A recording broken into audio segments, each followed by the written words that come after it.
Era una mañana gris de otoño en Sevilla, y la humedad del aire se le pegaba a la piel como una sábana mojada. Elena, antaño una figura imponente en las aulas universitarias, ahora doblaba sus rodillas maltrechas para fregar el suelo de mármol de una mansión que parecía un museo privado. Tenía poco más de 50 años, con un cabello que se empecinaba en mantener un tono miel, a pesar de las finas arrugas que trazaban la historia en su rostro. La vida le había arrebatado tanto, su marido, su carrera y, en última instancia, la alegría de la docencia, dejando un vacío que ni siquiera el vibrante sol andaluz podía llenar. En aquel entonces, su existencia se limitaba a la rutina, el olor a productos de limpieza y la quietud impuesta por un dolor que aún se negaba a desaparecer. Su rutina en aquella mansión, la Casa del Sol secreto, era una maraña de tareas silenciosas, donde cada objeto parecía albergar una historia que Elena, en su soledad, intentaba descifrar. Limpiaba las lámparas de cristal que colgaban como racimos de uvas espumosas. Pulía los muebles de madera oscura que parecían resumar siglos de vida, y barría los patios interiores con la misma reverencia que un monje tendría por un templo. Era un trabajo duro, pero la ayudaba a mantener la mente ocupada, impidiendo que los fantasmas del pasado la acosaran con tanta frecuencia. La mansión era un refugio, un lugar donde su dolor podía mezclarse con el polvo y el silencio de las grandes estancias. La familia que vivía en la mansión era un misterio en sí misma. El padre, un hombre de negocios siempre ausente, parecía más una sombra que un ser humano real. La abuela, doña Isabel, era una figura imponente, con ojos que parecían portar la sabiduría de todos los olivos de Andalucía, pero que rara vez sonreía. Y luego estaba Cayo, el niño de unos 8 años, que no había pronunciado una sola palabra desde la muerte de su madre un año antes. Era un pequeño fantasma, con ojos de un azul tan profundo que parecían pozos de tristeza, y que se movía por la casa como un fantasma invisible para casi todos. Elena, en cambio, tenía una forma única de observar el mundo. Se fijaba en los pequeños detalles, cómo la luz de la mañana besaba las antiguas baldosas, el canto solitario de un ruiseñor en el jardín, o cómo las cortinas de seda se mecían con la brisa, como si respiraran. Esta sensibilidad agudizada, antes empleada para descifrar la complejidad de la literatura y la filosofía, ahora se dirigía al silencio de Cayo. Veía en él el mismo dolor que la consumía, un eco de pérdida que resonaba en su propio corazón. Era una conexión silenciosa, pero palpable entre dos almas heridas. Ese día en particular, mientras limpiaba la biblioteca, una habitación que olía a libros viejos y recuerdos olvidados, Elena encontró a Gaius sentado en un rincón, abrazando a un osito de peluche desgastado. El niño no lloraba ni hacía ruido, solo miraba al vacío con una intensidad que rompía el corazón. Su larga cabellera castaña le cubría parte del rostro y sus pequeños hombros parecían cargar con el peso del mundo. Fue en ese momento que algo se encendió en el interior de Elena, una chispa de propósito que creía perdida para siempre. Esa chispa que Elena sintió al ver a Cayo no era solo empatía, era una llama ancestral, la misma que la impulsaba al estar frente a un aula llena de ojos ávidos de conocimiento. Era la voz de su llamado, ahogada por el dolor, pero nunca completamente silenciada. Sabía que tenía que hacer algo, no por obligación, sino por un impulso visceral, casi maternal. El silencio del chico era un reflejo de su propio dolor, y Elena, en el fondo, comprendió que ayudar a Cayo podría ser la única manera de silenciar los mismos demonios que la atormentaban día y noche. Esa tarde, mientras la luz del sol teñía las paredes de la biblioteca de un suave naranja, Elena decidió que no sería solo la señora de la limpieza. Se acercó a Cayo sentándose a una distancia respetuosa sin invadir su espacio, pero transmitiendo una presencia serena, distinta del bullicio que impregnaba la mansión. El niño, ajeno a su presencia, seguía inmerso en su propio mundo. El osito de peluche, con un ojo faltante y la costura de su vientre deshecha, parecía ser su único confidente. Elena hizo entonces algo inesperado. No intentó hablar con Cayo, ni lo obligó a interactuar.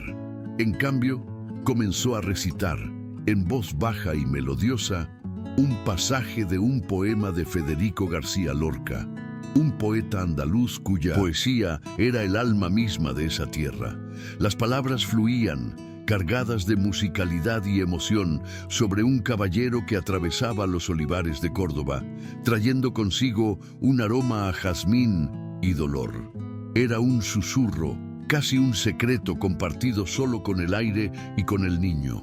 Gaius, para sorpresa de Elena, levantó la cabeza. Su mirada, antes distante, se fijó en ella por un instante, como si la melodía de las palabras hubiera llegado a un rincón olvidado de su alma. No hubo una reacción inmediata, ni una sonrisa, ni un asentimiento, pero esa mirada, aunque fugaz, fue suficiente para Elena. Fue una señal, una brecha en el muro de silencio que el chico había erigido a su alrededor.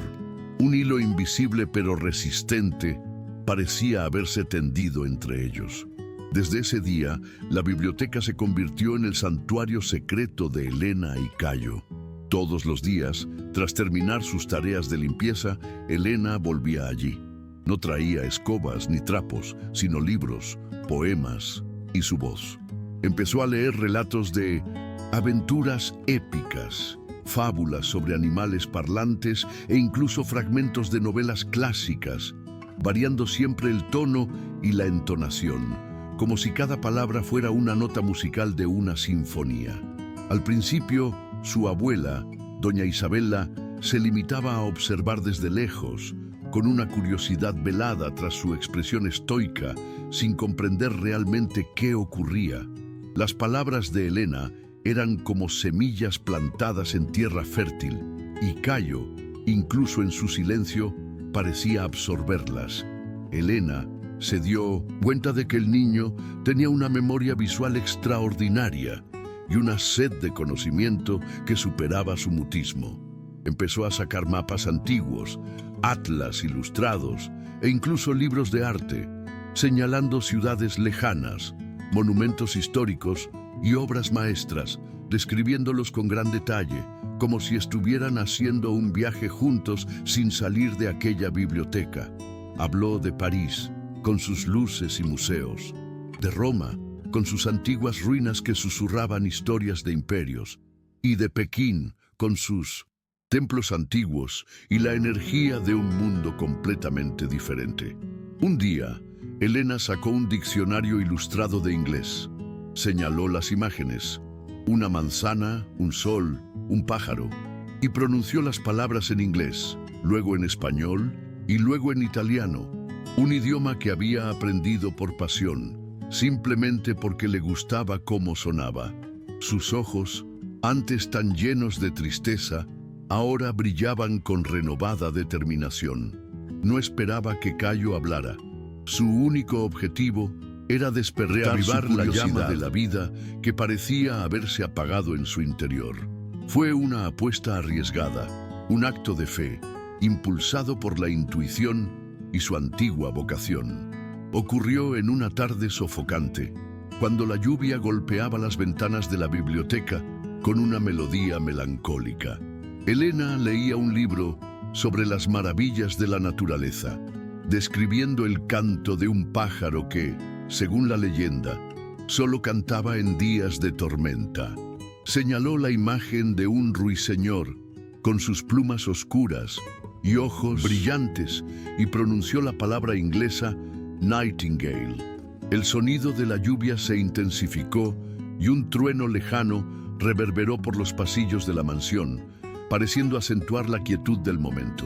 Cayo, que había estado dibujando en un cuaderno, levantó la cabeza.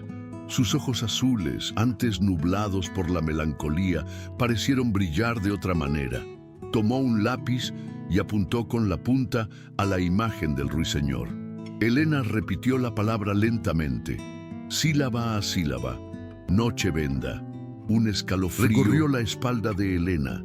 Presentía que algo estaba a punto de suceder, una de esas epifanías silenciosas que cambian el curso de una vida.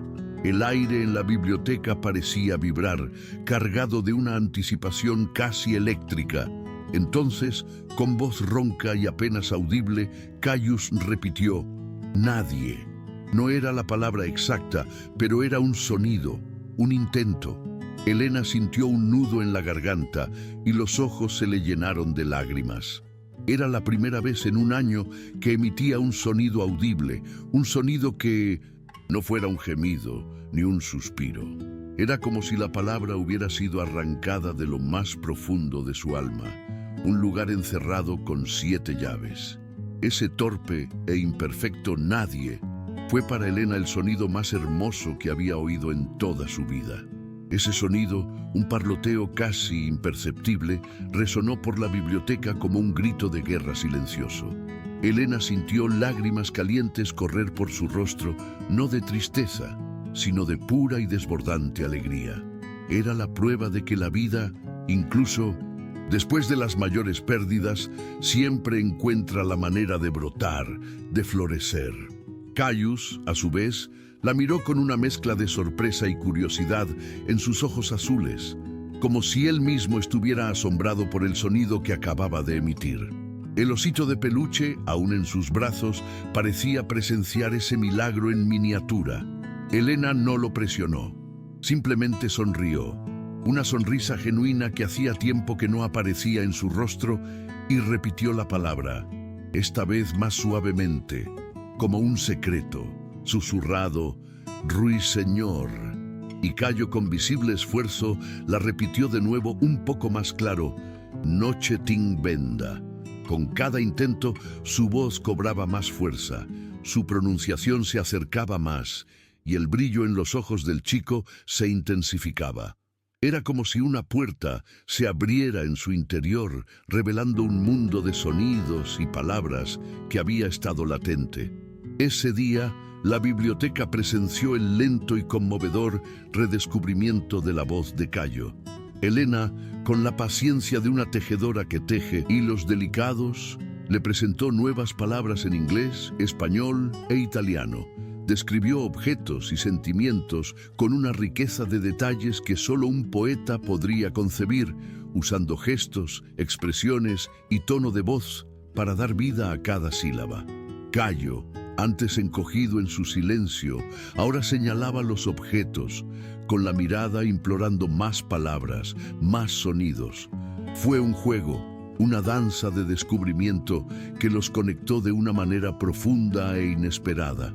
La mansión, que antes parecía un sarcófago de recuerdos, empezó a llenarse de susurros y murmullos provenientes de la biblioteca. Doña Isabela, la abuela, quien antes se mantenía a distancia, se acercó, observando con una mezcla de incredulidad y esperanza lo que sucedía entre Elena y su nieto. Vio la sonrisa que comenzaba a dibujarse en los labios de Cayo, el brillo en sus ojos y cómo parecía anhelar la llegada de Elena. Fue un cambio sutil, pero que resonó en cada rincón de la Casa del Sol secreto. A medida que avanzaba el día, el proceso de Cayo para superar sus dificultades se intensificaba. No solo repetía las palabras, sino que empezó a asociarlas para crear pequeñas frases. Elena, con su aguda intuición, se dio cuenta de que el amor de Cayo por la música era un portal hacia su voz. Empezó a cantar canciones de cuna en diferentes idiomas, melodías suaves que apaciguaban el ambiente y parecían desatar los nudos que aprisionaban las cuerdas vocales del niño. Fue en ese momento que Cayo, con una voz frágil pero audible, cantó la primera palabra de una canción en italiano que Elena le había enseñado. Sole, sol. El pequeño Sole resonó en la biblioteca como un rayo de sol atravesando las densas nubes. Elena sintió que todo su cuerpo vibraba con aquel logro. No era solo una palabra, era la esperanza hecha realidad, un testimonio de la fuerza del espíritu humano. Gaius, con la mirada fija en ella, pareció comprender la magnitud de lo que había hecho. Una tímida sonrisa, casi un destello, se dibujó en sus labios. Era la primera vez que Elena veía al chico sonreír de verdad, y esa sonrisa valía más que todos los tesoros de la mansión. A partir de ese momento, Casa del Sol Secreto dejó de ser solo un lugar de trabajo para Elena y se convirtió en un laboratorio de descubrimientos lingüísticos y emocionales. Transformó la rutina de limpieza en oportunidades de aprendizaje. Mientras barría la sala, describía los muebles en francés. Mientras pulía los espejos, recitaba poemas en latín, explicando el significado de cada palabra con la paciencia de una maestra. Cayo, antes aislado en su propio mundo, ahora la seguía por la casa, absorbiendo cada sonido, cada palabra nueva, cada matiz de los idiomas que antes le parecían extraños. Doña Isabela, que al principio observaba con recelo, empezó a rendirse a la magia que Elena obraba.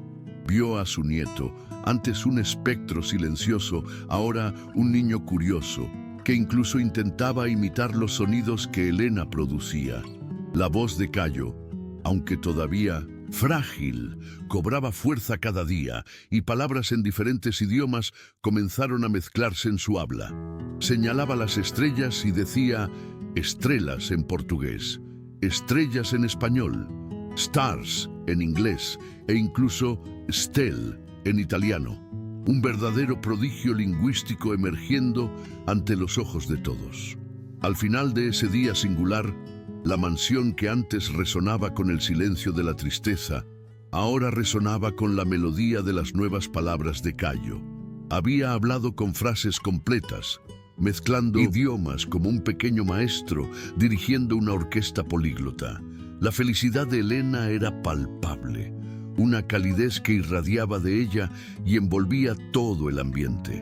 Había encontrado un nuevo propósito, una razón para existir que trascendía sus pérdidas y la conectaba con la esencia más pura de la vida. El padre de Cayo, que llegó tarde en la noche, fue recibido por un sonido que no había oído en mucho tiempo. La voz de su hijo. Cayo, con un brillo en los ojos que nunca antes había mostrado, corrió hacia él y le dijo, con la voz entrecortada por la emoción, «Papá, te amo, en todos los idiomas». Esas palabras sencillas y profundas rompieron la barrera que el dolor había construido entre ellos. El empresario, que antes había estado tan distante, se arrodilló y abrazó a su hijo con una fuerza que demostraba todo el amor reprimido. Elena observaba la escena desde lejos, con el corazón rebosante de inmensa gratitud, presenciando la transformación de una familia y al mismo tiempo su propio renacimiento,